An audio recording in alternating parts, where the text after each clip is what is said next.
Hukum pakai baju sukan ketat ketika berjoging di tempat awam.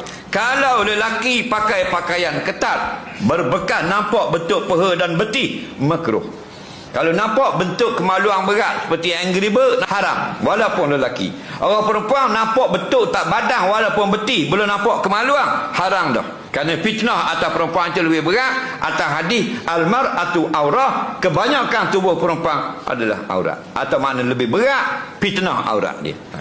Ya, lelaki pakai seluar trek ketat, jogging, makruh. Kalau siap-siap lembut basikal nampak terang Angry Bird, haram. Perempuan pakai ketat, haram. Kalau dia pakai ketat, semayang dalam tu pakai ketat, makruh. Dia ni dak haram, tak ada laki-laki melihat. Dah ni jogging dia ni bukit besar. Faham? Pakai ketat pula. Kalau tu punggung cek boleh tahan kira, pakai ketat punggung besar. Pinggang ni besar masih basuh pinggang. Faham lagi? Duduk depan gitu punggung. Belakang tu siap. Faham? Duk tengok gitu, nak pergi pula esok jogging. Faham? Tamu tengok barang baik. Tengok dosa, mu pilih sendiri.